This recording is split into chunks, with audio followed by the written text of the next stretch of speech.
Querido Deus, estamos aqui nessa manhã pedindo para que o Senhor sonde o nosso coração. Que a Tua palavra possa falar a cada um de nós.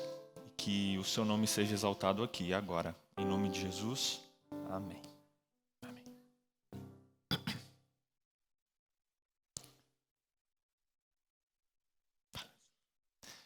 Bom dia. Tudo bem? Estão com inveja do meu chá de maçã com canela? Hoje Curitiba amanheceu sendo Curitiba, não é verdade? Estou aqui só há 3 anos, mas já percebi que hoje foi o dia de tirar o sobretudo do armário e a gente poder estar junto aqui para poder louvar e engrandecer o nome de Deus. Hoje a gente quis fazer uma proposta um pouquinho diferente. Você percebeu a banda aqui na frente, algumas músicas diferentes. Na verdade, a gente quis cantar com a igreja as músicas que nós cantamos com os jovens no acampamento, em especial no culto jovem, que inclusive vai estar retornando hoje à tarde, às 6h30, e quem quiser convidar amigos e quiser estar com a gente também, vai poder nos acompanhar. Infelizmente, o estacionamento vai ter que ser fechado hoje à tarde por causa do culto, mas a gente conta com a compreensão de todos para poder deixar os carros aí em volta e no estacionamento de trás também, tá bom? Hoje eu queria conversar com vocês sobre um profeta que chama muito a minha atenção na Bíblia. Inclusive, eu gostaria de que as crianças hoje acompanhassem o sermão junto com a gente. Onde estão as crianças? Deixa eu ver as mãos das crianças. Levanta a mão. As crianças de 0 a 13 anos, mais ou menos. Você vai receber agora um desenho, que é um resumo da mensagem de hoje. Então, as crianças só levantar a mão, vão entregar para você um desenho, e você vai, através desse desenho, acompanhar a mensagem e o culto dessa manhã, tá bom? Só levantar sua mão que vão te achar. A gente vai falar sobre o profeta Jonas. Jonas é uma história que a gente ouve desde criança. É impossível a gente ouvir esse nome Jonas e não se lembrar de quando você era pequeno, você ouvia as historinhas da Bíblia, a professora contando na escola sabatina, ou a mamãe contando para você. É uma história infantil, mas que as crianças adoram, mas que tem muitas lições para os adultos também. Eu convido você a abrir a sua Bíblia em Jonas, no capítulo 1, no verso 1. Jonas, capítulo 1, versículo 1.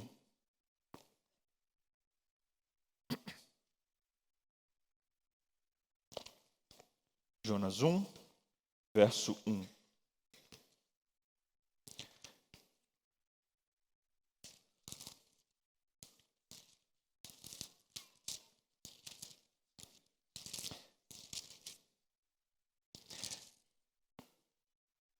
Jonas, ele é um dos 12 profetas menores. E eu vou falar algumas curiosidades sobre Jonas, que talvez você não conheça. Jonas, o nome Jonas significa pomba. Sabia disso? Alguém sabia? Jonas significa pomba. E o nome tem um pouco a ver com a história dele, você vai notar ao longo do sermão. Ele viveu mais ou menos no 8º século antes de Cristo, uns 800, 700 anos antes de Cristo. Eu não sei se o retorno está um pouquinho alto, não sei se é meu microfone aqui. Ele morava numa cidade chamada Zebulon, e ele profetizou no tempo do rei Jeroboão II. Lá em 2 Reis, conta a história de Jonas. E lá é dito que Jonas recebeu uma profecia do Senhor, olha só, que ele deveria ir ao rei e dizer que o povo de Israel teria um tempo muito grande de prosperidade. O povo estava passando dificuldade, e Jonas foi usado por Deus para dizer, olha, nós teremos um tempo de prosperidade. Só que ele profetizou também que depois dessa prosperidade, eles seriam destruídos pelo reino da Síria. Então foi uma profecia meio de um lado positivo do outro negativa, mas o povo só olhou o lado bom. E aí Jonas fez a profecia, não sei se você sabe disso, e o povo começou a prosperar, as coisas começaram a dar certo, o povo de Israel começou a ser rico de novo, as coisas começaram a crescer, e Jonas, ele era um profeta popular. Era um profeta que todo mundo via na rua e olha, o Jonas, lembra o Jonas? Foi ele que deu a mensagem de que a gente teria prosperidade, a mensagem de que as coisas seriam boas.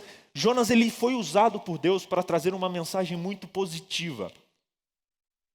E esses detalhes, eles vão nos ajudar a entender a dificuldade de Jonas em cumprir o chamado de Deus. Outra curiosidade dele é que Jonas foi um dos profetas mais judeus que a gente pode encontrar. Como assim, pastor, mais judeus? Ele era judeu assim, mas judeu mesmo. Pra você ter ideia, lá em Jonas 1:9, quando perguntam quem é você, ele já disse, eu sou judeu, sou do povo de Israel, temo o Senhor. Ele é considerado pelos estudiosos como o profeta mais judeu de todos. Era um profeta muito nacionalista. Aquele torcedor fanático do seu time, esse era Jonas. Jonas, no livro dele, é um livro totalmente diferente dos outros livros dos profetas. Se você olhar os livros dos profetas menores, todos são de profecias. O livro de Jonas é uma narrativa, uma história que visa trazer algumas lições para a gente. O livro de Jonas, ele tem uma dinâmica interessante que a gente vai ver nessa manhã. Eu trouxe o desenho aqui, e o desenho que as crianças receberam foi mais ou menos esse aqui, e os adultos também vão acompanhar dessa maneira. Jonas, para você ter ideia, ele é desenhado mais ou menos assim. Primeiro, Jonas é chamado a pregar aos gentios. Depois, ele obedece, ou não. Depois, os gentios se convertem e, por fim, o profeta, ele aprende. 4 passos que aconteceram com Jonas e que acontecem com a gente também. Deus chama, o profeta obedece, ocorre conversão e o profeta aprende. Então vamos lá, pastor. Deixa eu entender melhor o que está falando. Jonas capítulo 1, verso 1. Vamos começar a ler o livro de Jonas, que a gente vai encontrar muita coisa legal aqui para o nosso estudo. Jonas 1, verso 1. Encontrou aí na sua Bíblia? O chamado de Jonas. Veio a palavra do Senhor a Jonas, filho de Amitai, dizendo, dispõe-te, vai à grande cidade de Nínive e clama contra ela, porque a sua malícia subiu até mim. Para aí. O livro já começa com Jonas recebendo um chamado. Deus chega para Jonas e fala, Jonas, dispõe-te. Tem versões que trazem, Jonas, levante-se e vai à grande cidade de Nínive. Primeira coisa curiosa que eu acho aqui é Deus falando com Jonas. Jonas, ele ouviu Deus falando. Você já teve esse privilégio? Ouvir Deus falar com você? Você já teve o privilégio de Deus te chamar e mostrar algo para você levar para outras pessoas? Gente, Jonas, a Bíblia diz, veio a palavra do Senhor a Jonas. Olha o privilégio que Jonas teve. Ouvir Deus falando com ele. Eu imagino o sentimento de Jonas quando veio a palavra de Deus. Ele estava alguns anos sem receber uma profecia. A primeira profecia que ele recebeu foi muito positiva. E agora ele ouve Deus falar, vem a palavra do Senhor. Ele, opa, tem coisa boa, tem notícia boa. Deus vai falar, Deus, o que você quer? Pode falar. E aí Deus manda um pedido um tanto estranho para ele. Será que Deus fala com você? Será que você se permite ser usado por Deus? Será que se fosse escrito um livro da sua história, ele começaria com, veio a palavra do Senhor ao Pedro, veio a palavra do Senhor ao Vitor, veio a palavra do Senhor ao Cláudio, a Maria. Aí você fala, pastor, Deus não fala comigo. Parece que Deus mudou. Será que Deus mudou a maneira de tratar com o ser humano? Com certeza não. O grande problema é que nós cortamos os canais de ligação com Deus. Nessa manhã eu vim aqui para dizer que Deus ele quer falar com você também. Isso não foi um privilégio só de Jonas. Deus quer falar a mim e a você. Deus tem um chamado. Assim como ele chamou Jonas, ele chama a mim e a você. Será que você tem ouvido? Se você tem ouvido, será que você tem aceitado? E é interessante que no verso 2, Deus dá o mandado. Levanta, Jonas. Jonas, você está sentado, levanta. Ou seja, sai da inércia, vai para a ação. Isso também é um convite para muitos de nós, né? Eu vejo Deus dizendo para a gente, levanta, sai do banco, vamos para a ação. E ele fala, Jonas, vai. Só que você vai para a cidade de Nínive. Gente, a cidade de Nínive era uma cidade, ela era primeiro a capital do reino da Síria. Por que esse detalhe é importante? Porque Jonas recebeu a profecia de Deus de que futuramente a Síria iria dominar o povo de Israel. Então o orgulho de Jonas estava ferido. Como assim? Eles já não eram amigos, já eram inimigos. Nínive era a cidade onde tinham as maiores barbaridades do mundo. Era quase que uma Sodoma e Gomorra daquele tempo, a ponto de Deus falar, olha, acabou, não tenho mais paciência com essa cidade. E Deus manda um profeta para ir nessa cidade pregar. E não é um profeta qualquer, um profeta judeu, para ir no terreno inimigo e fazer uma pregação. que Deus estava pedindo. Gente, isso foi muito difícil para Jonas. Como assim? Ir até Nínive. Jonas recebeu a palavra do Senhor. Jonas recebeu um chamado do Senhor. Só que na hora de obedecer, o que ele fez? Desobedeceu. A Bíblia diz, e no verso 3 diz assim: Jonas se dispôs, mas para fugir da presença do Senhor para Tarsis. E tendo descido a Jope, achou um navio que ia para Tarsis. Pagou, pois, a sua passagem e embarcou nele para ir com eles para Tarsis, para longe da presença do Senhor. Jonas, ele se levantou. Jonas saiu, mas ele foi para o sentido contrário. Eu desafio você a dar uma olhadinha depois no mapa e você vai ver que Jonas foi para o lado contrário. Eles estavam indo, Deus falou, vai para cá, ele foi para lá. Fugiu do Senhor. A gente olhando isso hoje, parece até como assim, alguém fugir do Senhor? Deus falou e ele tentando fugir, se esconder. Mas quantas vezes eu e você não fazemos o mesmo? Deus fez um chamado para Jonas. Só que na hora de obedecer, Jonas saiu correndo. Verso 4 diz assim, Jonas capítulo 1, verso 4. Mas o Senhor lançou sobre o mar um forte vento e fez-se no mar uma grande tempestade, e o navio estava a ponto de despedaçar. Então os marinheiros, cheios de medo, clamavam cada um ao seu Deus e lançavam ao mar a carga que estava no navio para aliviarem o peso dela. Jonas, porém, havia descido ao porão e, deitado, dormia profundamente. Chegou-se a ele o mestre do navio e lhe disse: que se passa contigo, agarrado no sono? Levanta-te, invoca o teu Deus, talvez assim esse Deus se lembre de nós para que não pereçamos. E aí no verso 7, continua dizendo que eles tiraram sortes, e a sorte caiu em Jonas. E eles perguntaram, quem é você? E no verso 9 ele diz, sou hebreu. Você já vê, né? Não, sou de Israel, tema ao Senhor, o Deus do céu, que fez o mar e a terra. Verso 10, então os homens ficaram possuídos de grande temor e lhe disseram, que isso que fizeste? Pois sabiam os homens que ele fugia da presença do Senhor, porque eu havia declarado. Jonas fugiu da presença de Deus. E a Bíblia diz que aqueles marinheiros, descobrindo isso, ficaram desesperados.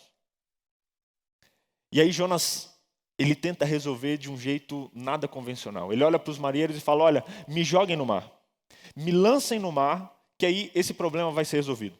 Eu achava muito interessante a perspectiva de Jonas. Pensava, poxa, Jonas, interessante, ele quis se sacrificar pelos outros, mas na verdade, se você olhar, esse texto me passou a impressão de Jonas querendo tirar a própria vida. Como que Jonas dizendo, olha, é melhor eu morrer do que ter que ir cumprir o que Deus pediu. Não, me joga na água, eu quero morrer. E Jonas várias vezes nesse texto ele pede a morte. Olha só. Muitas vezes a gente fica cego e a gente não consegue enxergar o chamado de Deus para nós. Aonde estava a cabeça, a ponto de falar, olha, eu prefiro morrer do que ir pregar para aquele povo lá, aquele povo daquela cidade. E a Bíblia diz que eles ficaram preocupados, não Jonas, mas a tripulação do barco que adorava outros deuses, ficou preocupado com o Deus de Israel. Mesmo assim o lançaram, depois pediram perdão. E é interessante que no verso 13 ao verso 16, diz assim, entretanto os homens remavam-se, esforçando para alcançar a terra, mas não podiam, porquanto o mar se tornava cada vez mais tempestuoso. Então clamaram ao Senhor e disseram, Senhor, rogamos-te que não pereçamos por causa da vida desse homem, não faça cair sobre nós esse sangue quanto a nós inocentes, porque tu, Senhor, fizeste como te aprouve. E levaram Jonas e lançaram ao mar. Se você notar no começo desse capítulo, quando começou a tempestade, os homens clamaram a quem? Eles clamaram aos deuses com D minúsculo deles. Só que ao final da tempestade, depois de Jonas dizer que era filho do Deus Altíssimo, a Bíblia diz que esses mesmos homens, eles começaram a clamar ao Deus dos céus. Aqui a gente vê aquela dinâmica que eu falei para vocês. Deus chamou, o profeta obedece, nesse caso Jonas obedeceu, mas ainda assim gentios se converteram. E no final o profeta teve um aprendizado. Gente, pessoas se converteram mesmo Jonas fugindo do Senhor. Aqui mostra que muitas vezes Deus pode usar pessoas que a gente nem imagina. Às vezes fala, pastor, mas como Deus pode usar a mim? Eu não tenho um dom, eu não tenho isso, não tenho aquilo. Gente, Deus usou até Jonas quando ele nem queria falar, quando ele pediu a morte, Deus usou ele para pregar, mesmo sem querer. E muitas vezes, por isso que diz que as pedras falarão, não porque eu entendo assim, me perdoe se alguém entende diferente, a pedra vai criar uma boquinha ali, igual um efeito de desenho animado e falar, não. Mas é porque se os cristãos, se aqueles que têm a verdade, aqueles que acreditam, não proclamarem essa verdade, até aqueles que teoricamente não a possuem, vão proclamar no nosso lugar. E aí a gente vê a televisão com pesquisas na área de saúde, dizendo sobre a importância do cuidado com a saúde, descobrindo coisas que Ellen White já havia dito mais de 100 anos atrás, pregando no nosso lugar. E aí vemos tantas igrejas que não têm a verdade que nós possuímos, mas que, com a pouca verdade que tem, transformam a vida de um monte de gente. E muitas vezes nós, fugindo do nosso chamado igual Jonas, e as pedras falando. Eu fico muito intrigado quando eu vejo aqueles marinheiros se convertendo. A vida deles nunca mais foi a mesma. Porque Deus usou Jonas, mesmo sem querer, para ser um instrumento de Deus. Eu fico imaginando se Jonas quisesse, o testemunho que ele poderia dar para aqueles homens. Continuando a nossa história, verso 18 diz que eles jogaram 17, jogaram Jonas no mar, e o verso 18, olha que interessante. Temeram, pois, estes homens em extremo ao Senhor, e ofereceram sacrifícios ao Senhor, e fizeram votos. Olha que parte bonita. Aqueles marinheiros, meus irmãos, se converteram. E se tem uma coisa que eu quero fazer no céu, é trocar uma ideia com esses homens aqui. Como é que foi? Como é que foi aquele dia? Capítulo 2. Chegamos na segunda parte. Na verdade, a gente chega na parte do aprendizado do profeta. A Bíblia diz no capítulo 2, no verso 1, acompanha aí na sua Bíblia.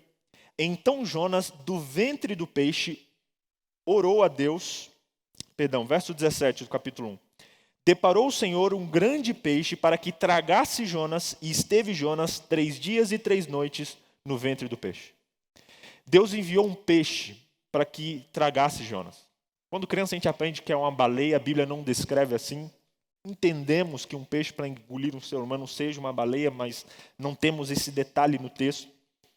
E lá dentro da baleia ele ficou 3 dias e 3 noites, para poder pensar no que ele tinha feito.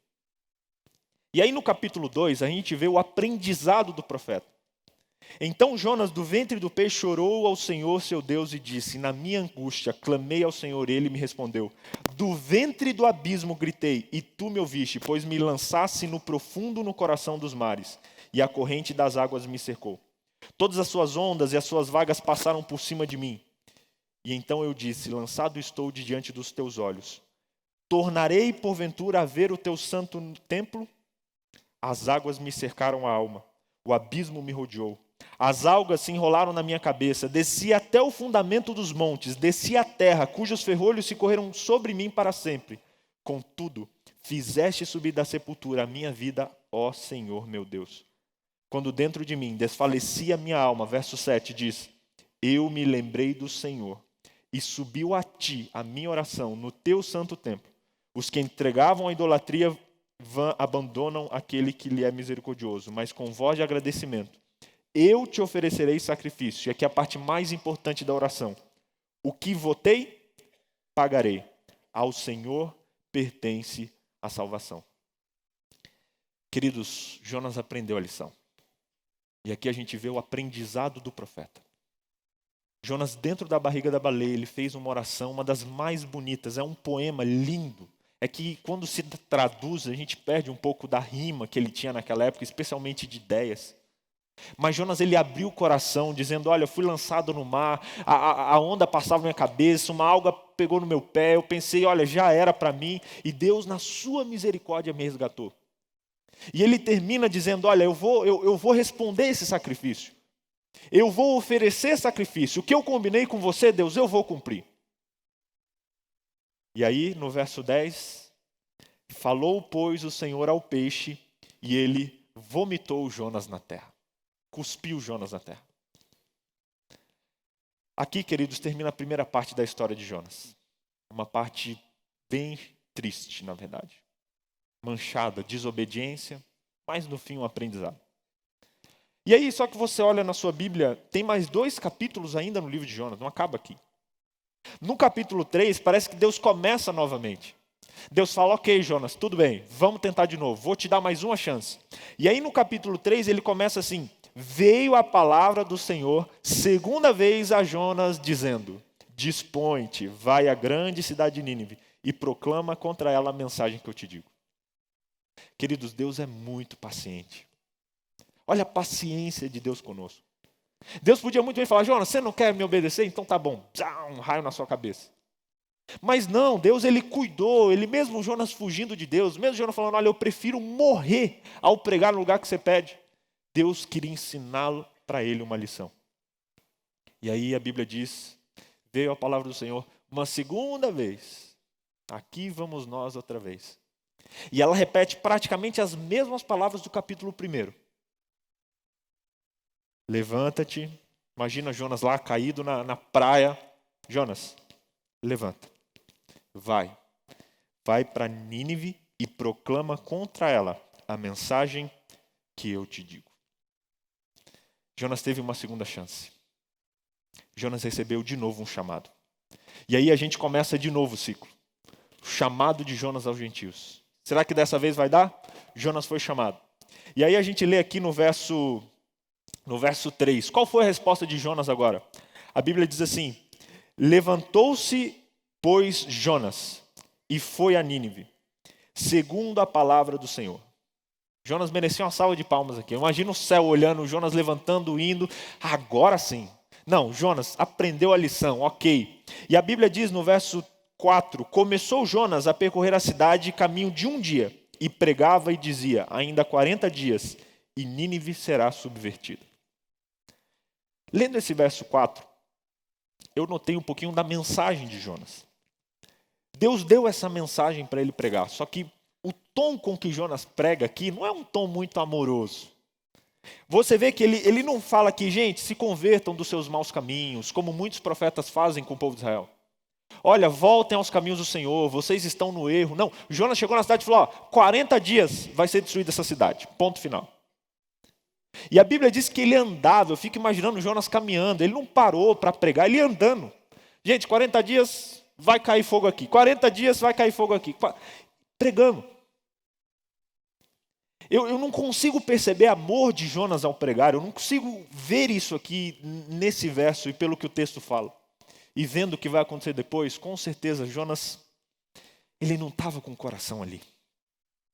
Ele obedeceu, mas ele não fez de coração. Só que aí a gente vê de novo na dinâmica. Deus chamou, ele obedeceu. E sabe o que aconteceu? O verso 5 diz assim, os ninivitas creram em Deus e proclamaram um jejum e vestiram-se de panos de saco, desde o maior até o menor. Verso 6, chegou a notícia ao rei de Nínive, ele se levantou do seu trono, tirou as vestes reais, cobriu-se de pano de saco e assentou-se sobre cinza. E fez-se proclamar e divulgar em Nínive, por mandado o rei e seus grandes, nem homens, nem animais, nem bois, nem ovelhas, provem alguma coisa, nem se levantem ao pasto, e nem bebam água, mas sejam cobertos de panos de saco, tanto homens como animais, e clamarão fortemente a Deus, e se converterão, cada um do seu mau caminho e da violência que há em suas mãos. Quem sabe se voltará a Deus e se arrependerá, e se apartará do furor de sua ira, da sorte que não pereçamos? Gente, essa resposta é muito linda. Mais uma vez, como resultado da pregação de Jonas, mesmo não sendo aquela pregação bem feita, mesmo não tendo coração naquilo, Deus misericordioso toca o coração daqueles ninivitas. Aqueles homens que moravam na cidade mais pervertida do mundo. Eles ouvindo Jonas dizer, olha, vai cair fogo aqui, eles instantaneamente, a Bíblia diz, o rei ouviu, se levantou, tirou as vestes, colocou pano de saco, e a humildade que Jonas não teve ao cumprir o chamado de Deus, ou na verdade ao não cumprir, esses homens e mulheres tiveram, ouvindo sobre um Deus que talvez eles nem sequer conhecessem. A Bíblia diz que eles se converteram dos seus maus caminhos. A Bíblia diz que homens, mulheres, até os animais jejuaram naquele dia. Boi, ovelha, todos se converteram naquele momento. Acho que os animais não se converteram, né? Mas que ficaram sem comer, eles como ficaram. Queridos, quando Deus chama, Ele vai na frente. Uma cidade inteira se converteu. Uma cidade inteira se converteu. Com uma pregação fajuta, com todo respeito, de um profeta que não amava aquele lugar. Isso aqui me deixa, inclusive, emocionado. Uma cidade inteira se convertendo. Verso 10. Viu Deus o que fizeram, como se converteram do seu mau caminho, e Deus se arrependeu do mal que tinha dito que lhes faria e não fez. Esse arrependimento de Deus, a gente vai estudar inclusive na escola sabatina, não é que Deus se arrependeu de ter feito o mal, mas na verdade é como que Deus mudar de ideia. Essa expressão original no hebraico significa isso. E Deus vendo que aqueles homens se converteram, que eles abriram o coração, Deus mudou de ideia e não fez o mal que Ele disse que faria. Gente, essa parte da história toca o meu coração. Uma cidade inteira se convertendo. A gente liga a televisão, a gente vê o noticiário, a gente anda pelas ruas, a gente vê, sabe, o mundo do jeito que está. E a vontade que a gente tem é de chutar o balde, é de falar, Deus, derrama fogo logo, acaba com esse negócio, porque não dá mais. Semana passada, eu, vivi uma situação bem complexa, simples, mas complexa, onde eu fui prejudicado por uma pessoa, um comerciante, uma pessoa que não é cristã. E aí eu fiquei com, aquele negócio no meu coração. Eu falei, gente, como alguém pôde fazer isso? Como alguém pôde agir de má fé comigo? Poxa, confiei naquela pessoa. Falei, Deus, não tem mais jeito não. Tinha que descer fogo mesmo nesse negócio. Dei uma de Jonas. Às vezes a gente perde a paciência. Mas, gente, para Deus e para o Evangelho, nada é impossível. A mensagem, ela alcança até aqueles corações que a gente julga como mais duros. Até aquele povo impossível. Fala, não, aquele ali, aquele meu amigo, aquele cara é cabeça dura. Aquilo ali não vai entrar nunca. Meus amigos, o Espírito Santo, Ele tem um poder que a gente não imagina. É só a gente se colocar nas mãos dele, é só a gente pedir e ele vai nos usar para alcançar essas pessoas. Depois a gente vai voltar nessa parte dos ninivitas, mas vamos continuar a nossa história. Capítulo 4, o foco sai de Nínive. O narrador ele deixa Nínive de lado, conta essa transformação e volta para Jonas. E aí, o que aconteceu com Jonas? Capítulo 4, verso 1 diz assim: com isso, desgostou-se Jonas extremamente e ficou irado. E orou ao Senhor e disse, Senhor, não foi isso o que me disse, estando eu ainda na minha terra? Por isso me adiantei fugindo para Tarsis, porque eu sabia que o Senhor é Deus clemente, misericordioso e tardio em irar-se, e grande em benignidade, e que te arrependerás do mal. Gente, olha, Jonas perdeu o senso. Ele levanta a palavra a Deus, ora ao Senhor, depois de ouvir e de saber que Deus não ia poupar aquela cidade. E ele fala, Deus, está vendo? Por isso que eu não queria vir. E ele cita ainda, porque o Senhor é um Deus clemente, é misericordioso, é tardio em irar-se, é grande em benignidade, se arrepende do mal. Por isso que eu não ia vir, porque o Senhor é bom demais. E aí, está vendo? Salvou todo mundo. Gente, não faz sentido essa oração de Jonas. Não faz sentido Jonas orar para Deus para falar isso. Mas quer saber? Muitas vezes eu e você oramos pior que isso. Muitas vezes eu e você somos muito piores do que Jonas. Quando a gente se nega a pregar, a falar de Deus, enfim, quando a gente dá as nossas desculpas, eu fico imaginando o universo olhando para nós como a gente olha para Jonas aqui. O que ele está fazendo? Não faz sentido. E a gente ainda reclama para Deus, faz essa oração de Jonas. Não faz sentido. Verso 3, depois de reclamar, lá vem o Jonas depressivo de novo. Gente, Jonas precisava de uma psicóloga. Ele diz aqui, ó, peço-te, pois, tira minha vida, porque é melhor morrer do que viver. De novo. Lá no barco ele já falou, ó, gente, me joga aqui, quero morrer, tchau. Deus deu uma chance, ele, não, é verdade, ainda bem que você me resgatou, estou aqui. De novo. Não, me joga na água. Na verdade, agora ele fala, Deus, me mata, porque é melhor morrer do que viver com um Deus tão misericordioso, bondoso e cheio de clemência como você. Muitas vezes a gente diz isso, sem dizer, mas com as nossas atitudes. E aí chega Deus, né? Verso 4. E disse o Senhor, é razoável a tua ira? Gente, Deus, ele é magnífico. Deus é todo sabedoria. Jonas falando, Deus olhou e só disse isso aqui. Jonas, faz sentido o que você está falando? Jonas, é razoável a tua ira? Faz sentido isso aí? Só pensa um pouquinho, Jonas, só pensa. E aí, verso 5, Jonas não quis responder, né? Então Jonas saiu da cidade, assentou-se ao oriente da mesma e fez uma enramada e repousou debaixo dela, à sombra, até ver o que acontecia com a cidade. Gente, Jonas ainda estava esperando a cidade ser destruída. Deus falou que não ia destruir. Ele reclamou com Deus, falou que quero morrer. E Deus aparece e fala, Jonas, pensa bem. E ele ainda sai, senta, não, ele vai. Ah, vai que Deus mude de ideia, eu quero ver destruição. Gente, Jonas queria ver sangue, o UFC. Ele falou, quero ver fogo aqui, para poder chegar lá e dizer, eu vi o fogo caindo nos inimigos. Jonas.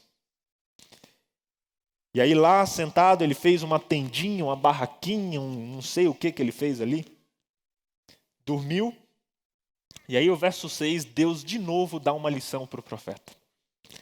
Então fez o Senhor a nascer uma planta que subiu por cima de Jonas para que fizesse sombra sobre a sua cabeça, a fim de livrar o seu desconforto. Jonas, pois, se alegrou ao extremo por causa da planta. Ei, Jonas, não é depressão que ele tinha, ele era bipolar, é isso. Queria morrer, agora se alegrou ao extremo. Uhul, valeu Deus, a planta aqui, agora eu quero ver o Senhor destruir lá. Verso 7, mas Deus, no dia seguinte, ao subir da alva, enviou um verme, o qual feriu a planta, e esta secou. E nascendo o sol, Deus mandou um vento calmoso oriental, o sol bateu na cabeça de Jonas, de maneira que desfalecia, pelo que pediu em si a morte, dizendo, melhor me é morrer do que viver. Amanheceu o dia, um vermezinho comeu a planta. Bateu o sol na careca de Jonas. Veio um vento quente. A Bíblia diz que era tão quente que o Jonas quase desmaiou. E aí, Jonas, de novo, Deus, me mata logo. Gente, como Deus é paciente. E então Deus aparece no verso 9. Então perguntou Deus a Jonas, é razoável a tua ira por causa da planta? Primeira vez Deus apareceu, ele falou, faz sentido a sua ira, e agora ele disse, faz sentido a sua ira por uma planta. Verso 10, tornou o Senhor. Na verdade, verso 9, então Jonas respondeu, é razoável a minha ira até a morte. Olha só. Jonas ainda desrespeitou a Deus. Jonas, faz sentido a sua ira por causa de uma planta? Ele faz sentido sim, até a minha morte. Queria a morte. Verso 10. Tornou, olha a paciência, tornou o Senhor. Tens compaixão da planta que não te custou trabalho, a qual não fizesse crescer, que numa noite nasceu e na outra noite morreu. E não hei eu de ter compaixão da grande cidade de Nínive, em que há mais de 120.000 pessoas que não sabem discernir entre a mão direita e a mão esquerda, e também muitos animais?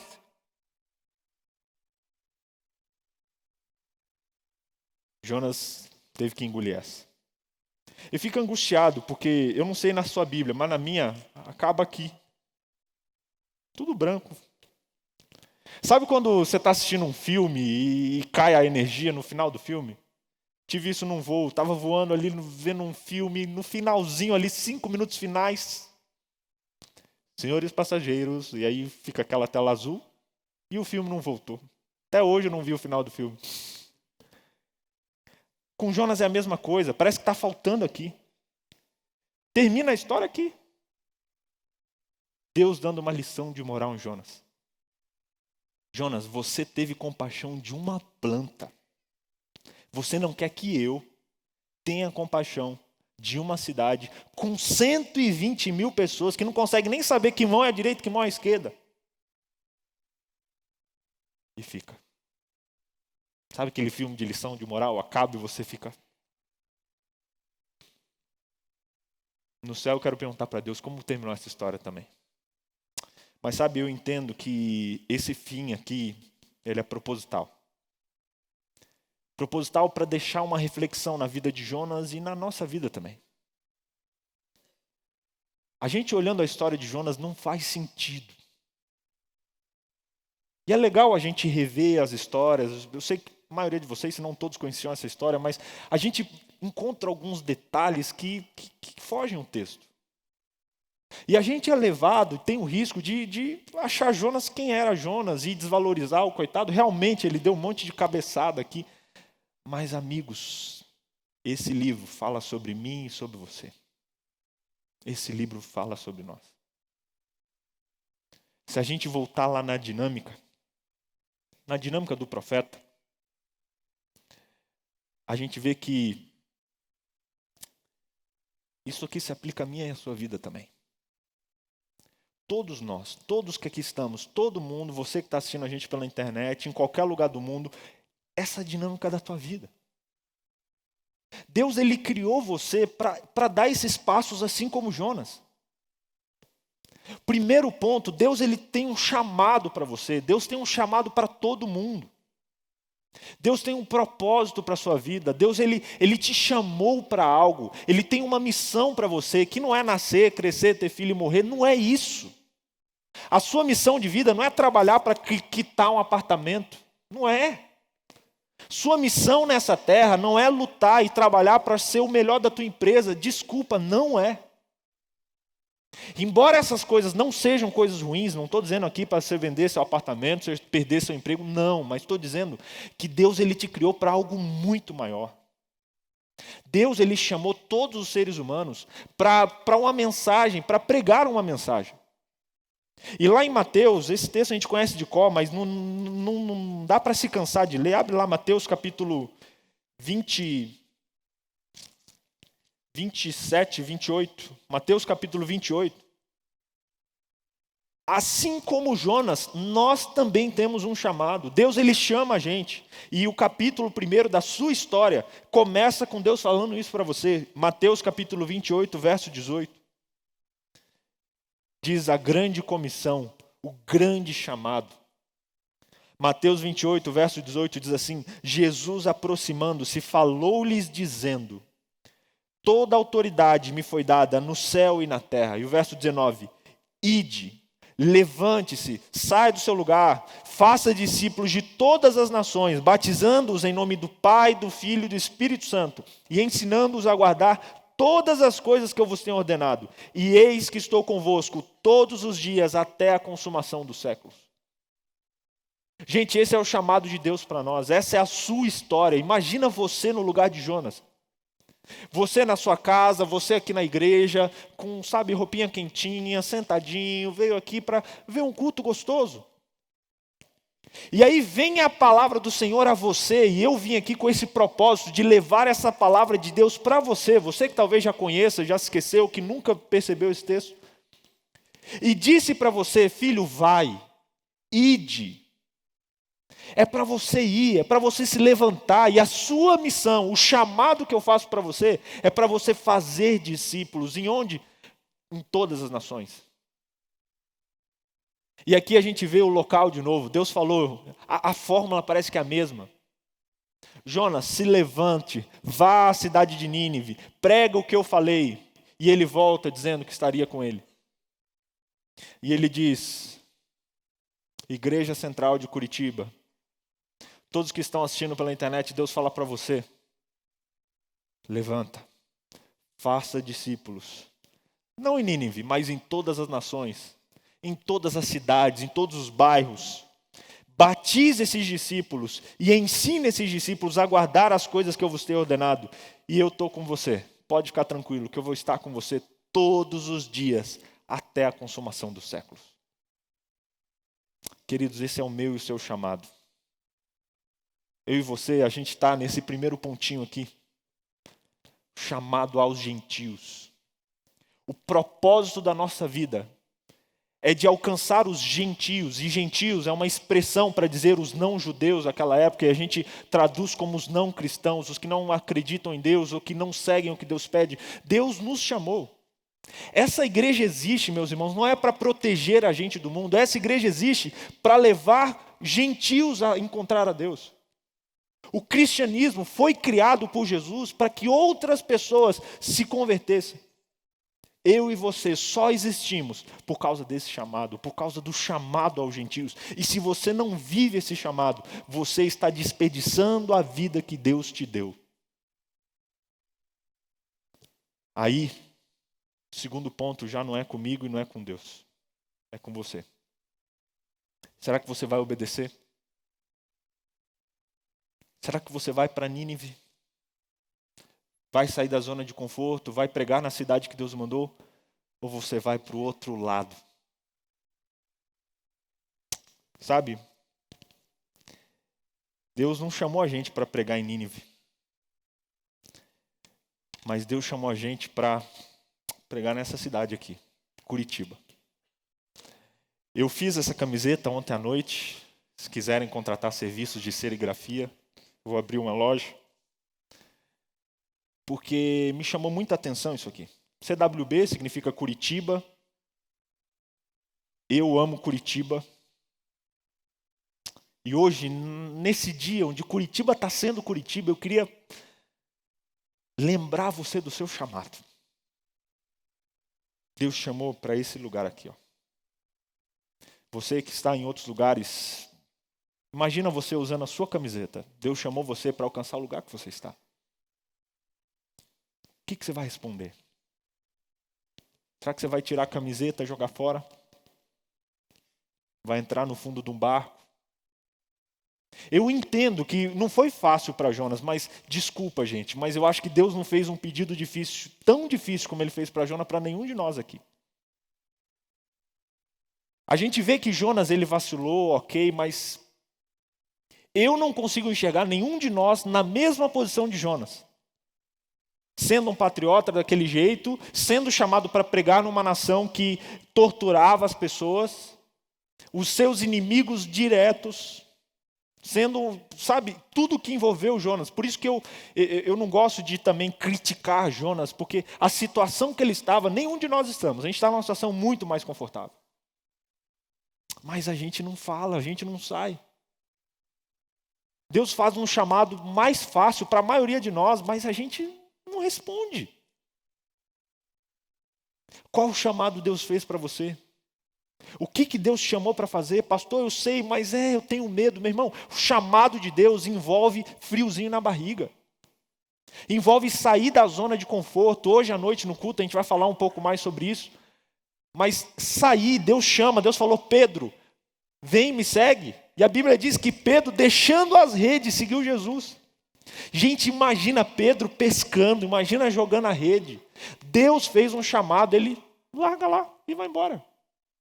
Eu não sei, eu fico angustiado com isso, porque eu fico imaginando, gente, calma aí, Pedro, ei, vai lá, guarda a rede. Fala, Jesus, espera aí, deixa eu vender a rede, guardar o barco. Imagina, não sei se tinha peixe naquela rede. Espera aí, Jesus, deixa eu vender os peixes aqui, só um minutinho. Pai, cuida aqui e tal. Não tem isso. Ele abandonou a rede e seguiu Jesus. Uma resposta imediata, saiu da zona de conforto. O que vão pensar de mim? Como eu vou sustentar a minha família? E agora, o que eu vou fazer? Gente, não tiveram essas perguntas. Ele largou e foi. Aí você vê, né, Deus chamando um dos seus discípulos na coletoria de impostos. Estava lá ele recebendo impostos. Na mesinha, fica imaginando o desenho ali e tal, o dinheiro ali. Jesus chama, vem cá, me segue. E ele abandonando tudo, seguiu Jesus. Quem ia guardar aquele dinheiro? Peraí, ó, pessoal, cuida aqui, ó. Não, ele não olha para isso, ele não pede seguro-desemprego, não fala, peraí, deixa eu cumprir aviso prévio. Ele levanta e sai. E se você olhar, essa é a dinâmica do chamado de Deus, e em todos esses casos, eu não vi nenhum que se arrependeu. Eles perderam a segurança, ok, eles perderam a vida que eles tinham, mas meu irmão, olha a história de Pedro, como terminou. E compara com ele, pescador. Será que valeu a pena para Pedro deixar aquelas redinhas lá e mudar o mundo?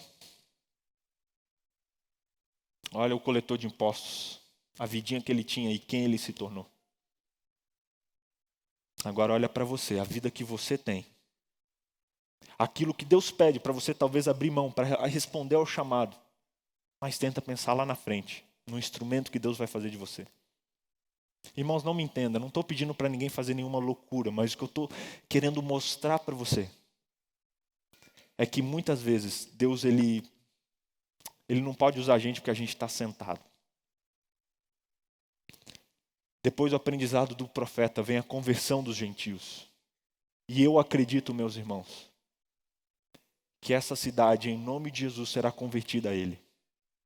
Eu acredito que o nosso país será convertido a Jesus. Eu acredito que o nosso mundo será convertido a Ele.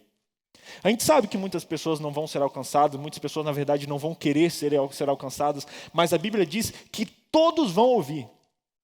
Vai ter um momento que todos, gentios, cristãos e todo mundo vai ter a oportunidade de aceitar ou não Jesus.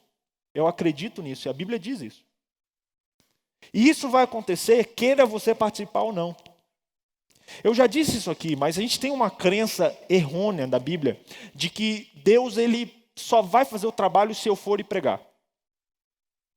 Não, parece que a gente fica com aquela imagem de Deus lá do céu falando, filho, vai lá, filho, prega em Curitiba. Filho, vai, por favor, eu quero voltar, mas se você não for, eu não vou. E como se Deus dependesse de mim, de você, meus irmãos, desculpa se eu vou quebrar um pensamento de alguém aqui, mas Deus não precisa de você para pregar.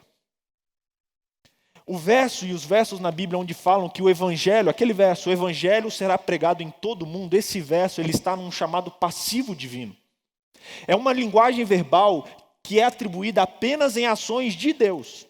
Ou seja, o evangelho será pregado em todo mundo, então virá o fim. Não é uma ação de homens, é uma ação de Deus.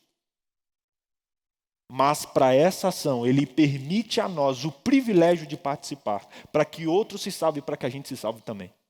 Resumindo o que eu falei, Deus vai voltar. As pessoas de Curitiba vão conhecer Jesus, quer você queira pregar ou não. Se você não falar, Deus usa a pedra, mas Ele usa. Mas quer que eu te diga uma coisa? Não perde esse privilégio, não. Não perca o privilégio, não perde. É muito bom ser usado por Deus. É muito bom. E no fim, sempre termina com o aprendizado do profeta. E a história bíblica vai terminar. Na verdade, vai começar, mas a história nesse mundo vai terminar com eu e você aprendendo. E encontrando a salvação. Através do trabalho de levar a salvação para outros. Sabe, quando eu fiz essa camiseta, eu fui pesquisar um pouquinho de onde veio isso aqui. Tudo começou com esse símbolo, I Love New York. Esse símbolo ele foi criado, se eu não me engano, na década de 80. Um secretário da área de comércio do estado de Nova York, ele contratou uma agência de publicidade para que eles fizessem uma campanha. E a ideia era que fosse feita uma campanha uma campanha de marketing para o estado de Nova York. Não é nem para a cidade, é para o estado. E aí ele contratou uma agência de publicidade, esse homem contratou um designer, falou, olha, a gente tem que fazer uma campanha para valorizar, uma campanha de marketing do estado de Nova York. E aí um dia eles estavam andando, entraram no táxi e veio a ideia, vem cá, por que a gente não fala eu amo Nova York, I love New York? Nossa, legal, tal, foram trabalhando nisso, chegaram nesse conceito do I, coraçãozinho, New York. Isso era para durar alguns meses, tanto é que o idealizador disso aqui, ele fez isso, sabe, como que uma doação quase. Ele deixou, não, para o Estado, ok, beleza. Só que isso passou, isso pegou e continuou, e aí as pessoas, inclusive o turismo, tirou isso não apenas para o Estado de Nova York, mas especialmente para a cidade. E hoje é um símbolo dessa cidade que o mundo inteiro quer conhecer, que é a cidade de Nova York. Isso aqui se intensificou quando, no 11 de setembro, o mundo inteiro se comoveu por aquela cidade. E no dia seguinte, o mesmo artista que desenvolveu essa arte, ele fez uma segunda arte, que foi capa do Daily News, que agora é I Love New York More Than Ever. E o coração um pouquinho manchado ali, por toda a tristeza que o 11 de setembro trouxe. Esse pôster ele foi leiloado e o valor revertido para as famílias das vítimas. E aí eu fiquei pensando, quando vi isso aqui, ele expressa o amor das pessoas por uma cidade. E aí, por que não? Nós, hoje, como igreja, por que a gente não pode ter isso aqui também? Coloquei um registrado ali porque foi eu que inventei, tá bom? Não vai ter que imitar, brincadeira. Sabe, gente, a gente precisa carregar isso aqui no peito. Um amor por essa cidade. Não só por aqui é uma cidade gostosa, uma cidade com parques, mas pelas pessoas dessa cidade. Jonas, se ele tivesse amor por Nínive, com certeza a mensagem seria pregada do mesmo jeito, mas ele seria transformado com aquela pregação. E hoje, o chamado de Deus é para que eu e você, Jonas modernos, que a gente seja transformado pelo privilégio que Deus nos dá de ser uma bênção para a nossa cidade. Meu irmão, Deus chamou a gente para transformar essa cidade. E não é só transformar de maneiras gerais, é também cuidar dela, é também não deixar lixo no chão, é também, sabe, amar o lugar que você está, mas especialmente amar as pessoas que aqui estão. Deus chamou a gente, essa igreja está construída aqui nesse lugar estratégico, no coração dessa cidade, não para ser um lugar fácil para todo mundo vir sábado de manhã, mas para ser um ponto de referência para toda essa cidade. Meus irmãos, há 2 semanas atrás, a gente teve lá no Bem pelo Bem, o pastor Paulo falou aqui, a Bubble Parade. O que é isso? Foi como que um festival de bolhas.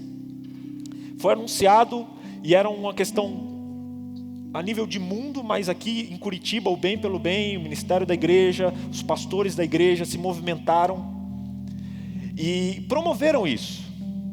E aí isso caiu na rede, Gazeta do Povo, o pessoal começou a ver, e a gente esperava lá nesse domingo, o diaconato estava lá, um monte de gente ajudando, e a gente esperava umas 1.000 pessoas, 2.000 pessoas, e gente começou a chegar gente, família, para querer fazer bolha de sabão, era só isso, fazer bolha de sabão. E 1.000 pessoas, 2.000 pessoas, a gente tinha lá uns 1.000 negocinhos de fazer bolinha, para trocar por alimentos, vender, acabou. E o povo vindo, 2.000 pessoas, 3.000 pessoas. O jornal diz que tinha umas 3.000, para mim tinha mais. Entrando lá no centro de influência, que você já viu, na igreja que a gente está plantando ali no bairro São Francisco. É para fazer bolha de sabão, mas estava lá levando alimento para doar para uma instituição de caridade. Um brincando com o outro, doando um pouquinho do seu detergente para o outro. E eu fiquei impressionado, porque como igreja, a gente foi usado para promover, sabe, um momento de felicidade para a nossa cidade. E aí ali a gente teve a oportunidade de entregar panfletinhos e convidar o pessoal para os outros programas que a igreja oferece. Mas, queridos, eu fiquei emocionado naquele momento, ao ver aquela multidão de pessoas que vários não acreditam em Deus. Vários não fazem parte de uma igreja, outros fazem parte de igreja, mas talvez não vivam o privilégio de conhecer toda a verdade de Deus. Entrando e saindo, se divertindo, sorrindo. E eu, gente, Deus, é para isso aqui, é para esse povo. A gente foi chamado para alcançar esse povo, é isso aqui, é Nínive, é pregar, é transformar a vida desse povo. E meus irmãos, se Deus Ele quer. Mas se cada um de nós dessa igreja, 2.500 membros, impactasse a vida de uma pessoa, pregasse para uma pessoa, nesse ano, 2.500 pessoas seriam transformadas. Hoje, a gente vai ter esse privilégio de ver aqui mais um pedacinho desse chamado sendo atendido. Eu queria convidar aqui à frente 2 pessoas muito especiais. São pessoas que aceitaram esse chamado de Deus e mostram que a nossa igreja ela está no caminho. As coisas estão acontecendo. Quase todo sábado a gente está vendo pessoas aqui entregando a vida para Jesus. Isso é lindo. E é para isso que a gente existe. E eu quero chamar aqui à frente o Alexandre e também a Eunice. O Alexandre, ele nasceu numa família adventista, foi aventureiro, desbravador, só que na adolescência ele não quis saber e desviou um pouquinho. A família continuou orando, a mãe dele orava por ele constantemente. E nesse ano, o Alexandre foi tocado por Deus. E ele decidiu entregar o coração para Jesus, não é? Parabéns, Alexandre. Essa igreja existe por você. Mesmo você tendo nascido aqui, que é o caso da grande parte dos que aqui estão. Deus, ele alcançou você, Alexandre, e ele quer transformar a sua vida. E hoje, nesse tanque, você vai se tornar um agente para levar Deus para a vida de outras pessoas nessa cidade também. Amém? Do lado dele está a Eunice. Tudo bom, Eunice? A Eunice, ela também nasceu num lar adventista. E ela representa um outro grupo de pessoas. A Eunice, ela nasceu num lar adventista, só que quando criança ela contou que não gostava muito de ser adventista, porque sofria bullying na escola, tal, em razão da crença dela, mas ainda assim se batizou. E depois de um tempo, depois especificamente do batismo, ela se desviou dos caminhos de Deus. Tinha muitos sonhos, né, Eunice? E foi em busca desses sonhos. A Eunice foi para a Europa realizar os sonhos que ela tinha para a vida dela. E Deus abençoou muito lá, não foi? Morou em vários lugares, se casou com uma ótima pessoa, teve uma vida muito boa, mas ficava aquele buraquinho no coração. E a Eunice contou que um dia ela perdeu o seu marido e começou a repensar nas coisas. E morando lá, morava na Itália, na cidade de Pádua, inclusive vários irmãos estão nos assistindo de lá. Ela percebeu que precisava voltar para os caminhos do Senhor. E ela contou que, inclusive, começou a assistir a TV Novo Tempo, fazer estudos bíblicos online, e ela tem uma rotina diferente. Ela fica 3 meses na Itália e 3 meses no Brasil. E é por isso que os irmãos da Itália estão nos assistindo agora. Irmãos que são chamados também a transformar a vida das pessoas daquela cidade, porque essa vidinha aqui foi alcançada por eles também. Deus usou eles também como uma bênção para a vida dela. E hoje o pastor Tony, que é um pastor italiano também, que a conheceu, fez parte dessa história, vai ter o privilégio de batizá-la, para em nome de Jesus, ela também se tornar uma agente de transformação aqui e lá em Pádua também. Queria pedir para o pastor Tony mandar um recadinho para os irmãos que estão assistindo a gente da Itália e que também vão assistir depois, e para a nossa igreja. Manda aí, pastor Tony. Buon dia a todos in primo lugar. Buongiorno a tutti. Felice sabato, buon sabato. In questo momento siamo nella chiesa di Curitiba, al centro della città di Curitiba, nel cuore di Curitiba, la capitale dello stato del Paraná. È una città molto bella, infrastruttura pulita, è una città molto particolare. E qui nel centro di questa città esiste una chiesa di circa 3.000 membri, 2.800 membri battezzati e avventisti, discepoli del Signore Gesù. E in questo momento io ho il grande privilegio qui nella chiesa di Curitiba, la chiesa centrale, perché tra poco realizzeremo il sacro battesimo di Eunice. Eunice starà dando la sua vita al Signore Gesù. E mi ha detto lì dietro nel camerino, mi ha detto che lei vorrebbe essere una grande discepola, uno strumento di salvezza per il Signore Gesù.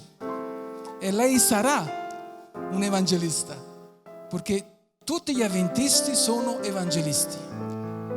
E in questo momento, insieme al pastore Adriano, staremo celebrando il battesimo. Un abbraccio a voi della chiesa di Padova, al pastore Alan, grazie per l'appoggio, Grazie a tutto l'anzianato, ai membri che hanno dato l'appoggio spirituale per Eunice. In questo momento Eunice sta molto emozionata, quasi piange. Io anche sto emozionato perché mi sento in Italia, mi sento nella città di Napoli e nella città di Padova, perché io sono di Napoli. E ringrazio tutti, specialmente voi della Chiesa di Curitiba e specialmente voi della Chiesa di Napoli, per aver dato Pastor Victor questo appoggio spirituale. Lei ha ricevuto studi biblici attraverso la App Channel Nuovo Tempo d'Italia e del Brasile, e studi biblici là in Italia col pastore Alan, i membri, e studi biblici qui con Rita, Rosanna e tutti i membri che sono qui, e hanno istruito questa evangelista che non vede l'ora di portare al Signore molte persone per la certezza della salvezza. Grazie, io ritorno la parola al pastore Victor, e che Dio benedica voi, Chiesa di Padova e la Chiesa de Curitiba. Deus abençoe a todos. Posso dar uma salva de palmas para os nossos irmãos da Itália? Que Deus abençoe todos eles lá. Ela continuou os estudos aqui e você vê que Deus pode usar essa igreja para abençoar essa cidade e o mundo inteiro. E é por isso que nesse momento a gente tem o privilégio, junto com o Alexandre e junto também com a Eunice, de participar desse batismo. Querido Deus, muito, muito, muito obrigado por esse momento. Essa igreja, Deus, existe por isso. E esse é o chamado que o Senhor nos fez. E é muito lindo a gente presenciar transformações como a da Eunice e do Alexandre. Nesse momento, Deus, diante da tua igreja, diante do teu povo, que está presente no mundo todo, o pastor Adriano e o pastor Tony batizam o Alexandre e a Eunice para perdão dos seus pecados, para que o seu nome seja escrito no livro da vida. Em nome do Pai, do Filho e do Espírito Santo. Amém. Amém.